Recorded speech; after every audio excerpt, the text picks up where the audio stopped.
أعوذ بالله من الشيطان الرجيم. بسم الله الرحمن الرحيم.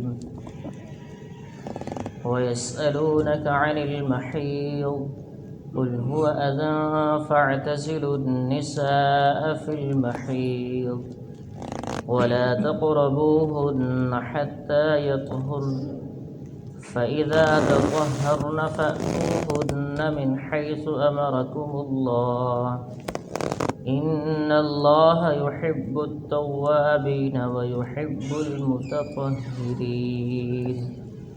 صدق الله العظيم وصدق رسوله النبي الكريم ونحن على ذلك لمن الشاهدين والشاكرين والحمد لله رب العالمین.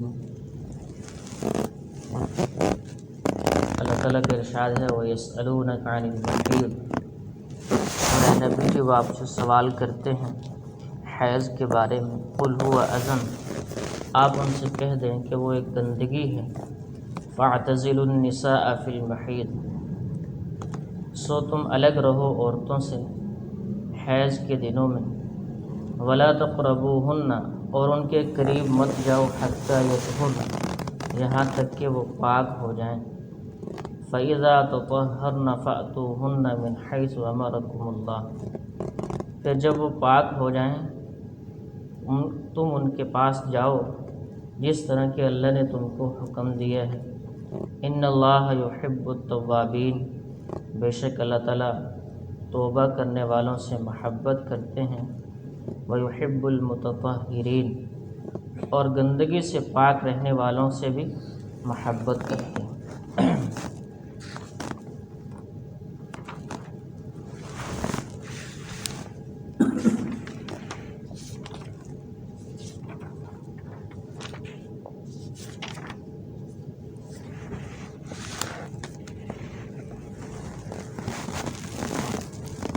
اس آیت کے اندر حیض کے بارے میں اللہ تعالیٰ نے ارشاد فرمایا ہے. یہود کا یہ دستور تھا کہ جب عورت حائضہ ہو جاتی تھی تو اس کو گھر سے نکال دیتے تھے اور الگ کسی کونے یا گوشہ میں رہنے پر مجبور کر دیتے تھے. اس کو کسی الگ کمرے میں رکھ دیتے اور اس کے پاس بھی نہ جاتے. یہ یہودیوں کا دستور تھا. اور اس کے ساتھ کھانا پینا بالکل بند کر دیتے تھے، نہ اس کے پاس بیٹھ کر کھا سکتے ہیں نہ پی سکتے ہیں. اور ہندوؤں کا بھی یہی طریقہ تھا کہ حائضہ عورت کے برتن اور بستر الگ کر دیتے تھے، غرض کہ حالت حیض میں اس سے معاشرتی تعلق بالکل ختم کر دیا جاتا تھا. اس کو جانور سے بھی بدتر سمجھا جاتا تھا. اس کے برخلاف نصارہ کا یہ حال تھا کہ وہ حالت حیض میں بھی جماع کو جائز سمجھتے تھے. یہ دونوں جماعتیں افراط اور تفریط میں مبتلا ہو گئیں. کوئی بالکل آگے بڑھ گیا اور کسی نے بالکل ہی اس سے جو ہے نا کھانا بھی جائز نہ سمجھا بعضوں نے، اور بعضوں نے جماع بھی جائز سمجھ لیا. تو دونوں افراط اور تفریط، زیادتی اور بالکل کمی کا شکار ہو گئے. حضرت ابو دحدہ رضی اللہ تعالیٰ عنہ اور دیگر صحابہ کی جماعت حضور صلی اللہ علیہ وسلم کی خدمت میں حاضر ہوئی اور آ کر سوال کیا کہ حالت حیض میں عورت سے جماع کے بارے میں آپ سے پوچھا کہ جب عورت کو حیض آ جائے تو اس حالت میں ہم کیا کریں. تو اس بارے میں یہ آیت نازل ہوئی وَيَسْأَلُونَكَ عَنِ الْمَحِيضِ. اے میرے نبی، آپ سے صحابہ پوچھتے ہیں کہ حالت حیض میں ہم کیا کریں. تو وہ بتایا گیا کہ کیا کرنا چاہیے. حدیث میں آتا ہے، حضرت انس رضی اللہ تعالیٰ عنہ سے نقل کیا ہے کہ یہود کا یہ دستور تھا جب حائضہ عورت کو حیض آ جاتا تو اس کو گھر سے باہر کر دیتے تھے اور اس کے ساتھ کھانا پینا بند کر دیتے اور اس کے ساتھ مجامعت ترک کر دیتے، غرض ہے کہ اس کے ساتھ بود و باش ختم کر دیتے. اور صحابہ نے حالت حیض میں عورت کے ساتھ معاشرت اور مجامعت کے بارے میں سوال کیا تو مذکورہ آیت نازل ہوئی جس میں کہا گیا کہ جماع کے علاوہ کوئی چیز منع نہیں ہے. ہندوستان میں بھی چند صدیوں قبل تک یہی طریقہ رہا ہے. بستر، برتن وغیرہ سب الگ کر دیے جاتے تھے. خصوصاً اونچی ذات سمجھے جانے والی قوموں میں زمانہ قریب تک یہی صورت حال رہی ہے۔ اس کے علاوہ اور بھی بہت سے معاملات ان کے طور طریقے یہود کے طور طریقوں کے مطابق رہے ہیں۔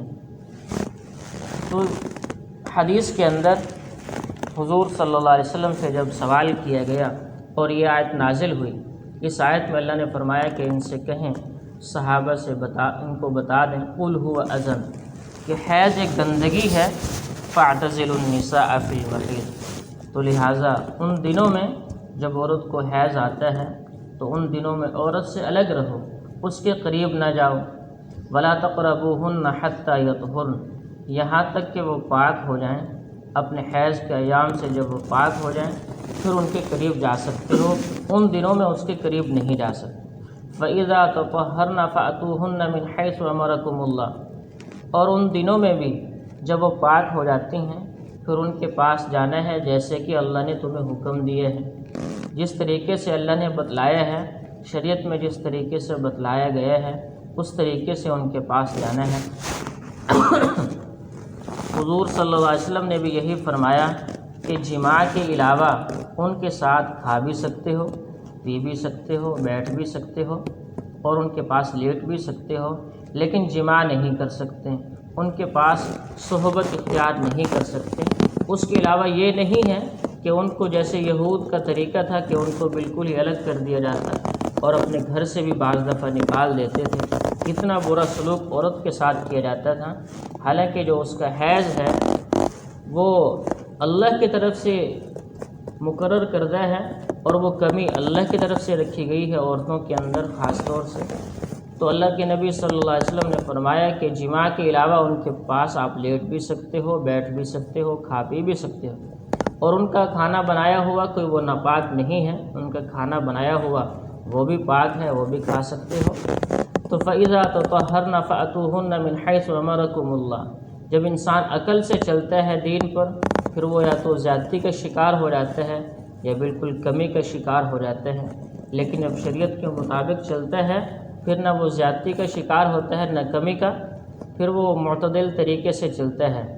تو اللہ نے فرمایا کہ جب وہ پاک ہو جائیں پھر ان کے پاس جاؤ جیسے کہ اللہ کا حکم ہے، ان اللہ یحب التوابین، اور اگر ان ایام میں چلے گئے ہو تو پھر بڑا گناہ ہوا تو اس پہ توبہ کرنی چاہیے، اللہ سے معافی مانگنی چاہیے۔